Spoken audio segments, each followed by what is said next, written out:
Good morning. Come on in. Oh, thank you. Good morning, Mr. Smith. It's good to have you here. Let's take a seat right here. Thank you. So, how have you been? I've been good. It's good to have you here, and I've been seeing a lot of good results with Joey, so it's good to have you back. Thank you. So today we're going to review the skill of teaching Joey how to put on his own shoes, because this is an age-appropriate skill and it will teach him a lot of independence.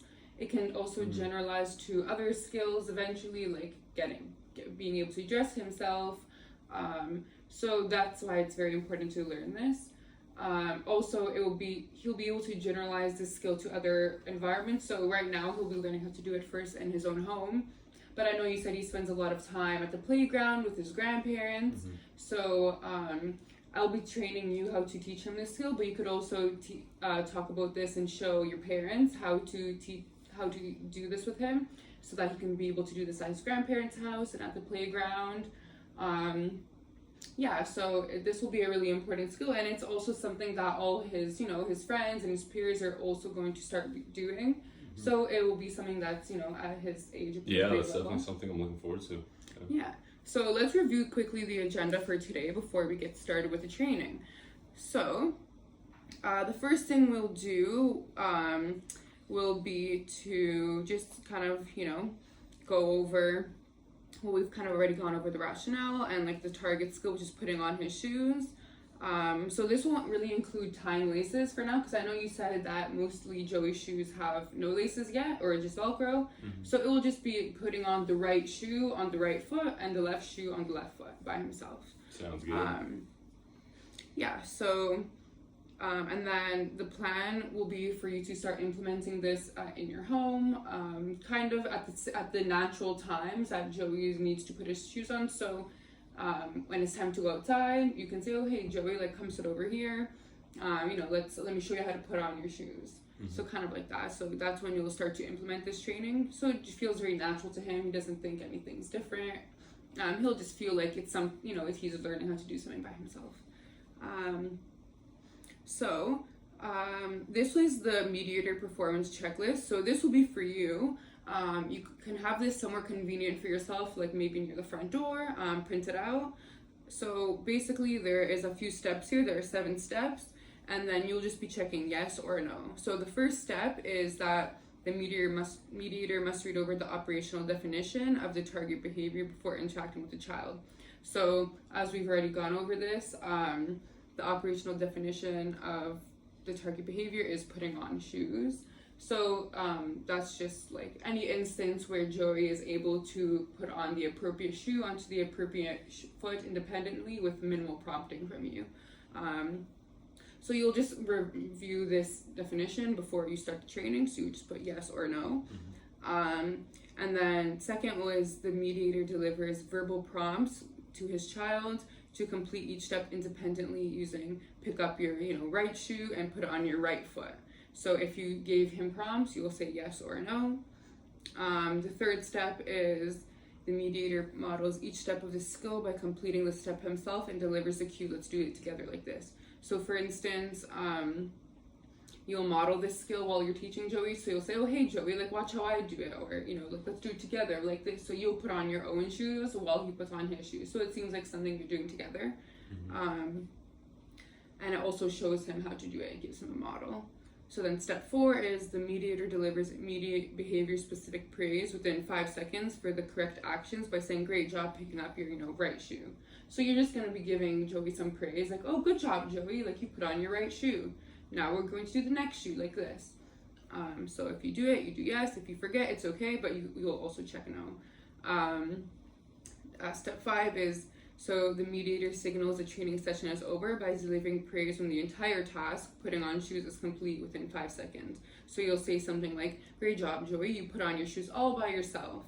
Let's go outside now." So that's something that will kind of let Joey know that the entire task is finished. And then you guys will, follow up by going outside, obviously. So you'll just do yes or no. Step 6 will be that you'll record the time and date that the behavior was completed accurately on a data tracking sheet. And you can do this by maybe tape this to the back of, the front door. and then you'll just check it off within 1 minute of the target behavior ending.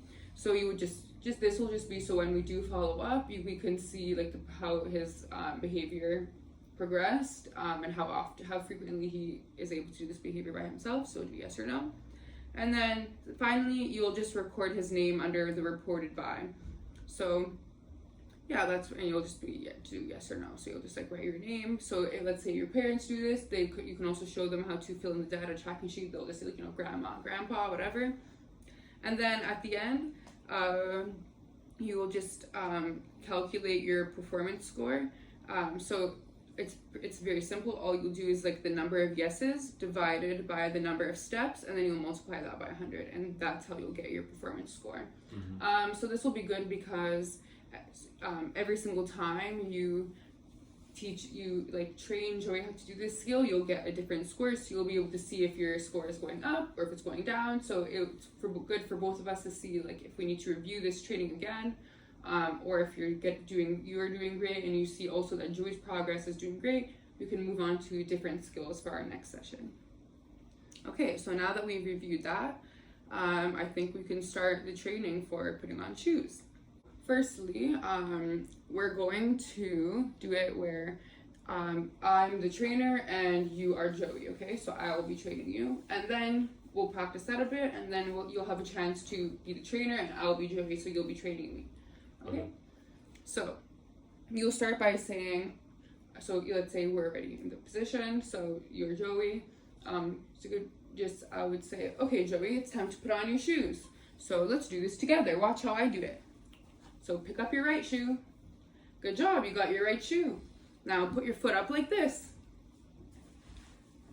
Great job copying me. So now you can put on your right shoe just like this. Put your foot in, put your finger at the back. Good job. Now your right shoe's on. Okay, so now let's put on our left shoe. So now pick up your left shoe and lift up your left foot. Good job. Now put your foot into your shoe, like that. And put your finger at the back and pull the shoe on. Great job, Joey. You put on both your shoes. High five. Now let's go outside. Awesome. Okay. So it's pretty simple, as you can see. So now why don't you give it a shot? Okay. You can pretend that I'm Joey this time. Okay, Joey, so today we're going to be putting on our shoes. So let's just start by taking your right shoe in your right hand. Okay. And raising up your right foot, as so. And you want to slide your foot into your shoe, but also have your index finger at the back just to give it a bit more of a pull into your foot. And there you go, you got your right shoe on your right foot. Now let's try it with our left shoe. So hold up your left shoe just like before. Bring your left foot up, slide right in, and make sure you have your finger right there just to pull it on. And there you go, you got your left shoe on your left foot, and we're ready to go outside. Good job. Yeah, that was really great. High five, Joey. Yeah, that was really good. The only suggestions I would have for you is maybe use like the exact same language that you're comfortable using with Joey. So just make it very natural. You can make it fun. Don't seem like you're, training him to do something that he won't understand. So that's the only suggestion I would have. Otherwise, you went through every step. You gave praise after each step, and then at the end, you signaled that the training was over by saying, good job putting on your shoes, and let's go outside now. So besides that one suggestion, I think you did a great job. So Thank you. Yeah. So do you have any questions for me before we wrap it up? The main question I have is, what should I expect as far as Joey's progress? Is there a ramping target of him hitting all the right criteria, or do I have to expect him to get it right away? Well, for sure, right away, you might have some challenge. He might not even be able to get the shoe on by himself right away. So for that, I would suggest you can do some more like prompting. If like just the verbal prompt, like pick up your shoe, modeling don't help. You can also kind of like do some hand over hand. So that would be like putting your hand over his hand on his shoe, and then maybe like use your finger to help him slide that in the first few times. And that's okay. At the beginning, for sure, you might need more prompting, more help, but as time goes on and before we meet for our next session, I think you'll definitely see a lot more independence in Joey. Mm-hmm. Sounds good. I'm really looking forward to it, and I'll definitely keep you posted on how he progresses. All right, so I think, you've done a pretty good job grasping the concepts today, so I think we can plan for our next meeting to be in about 2 weeks, same time, same day, and same location, if that works for you. That works for me. And then maybe at that time we can have Joey here with us as well, so I can see how you interact with Joey and how you've been training him. For sure. And we could evaluate his progress. And if everything seems good, we can carry on to some other skills. For sure. Sounds good. Okay, thank you so much. Thank you. Nice to see you again. Have a wonderful day. You too.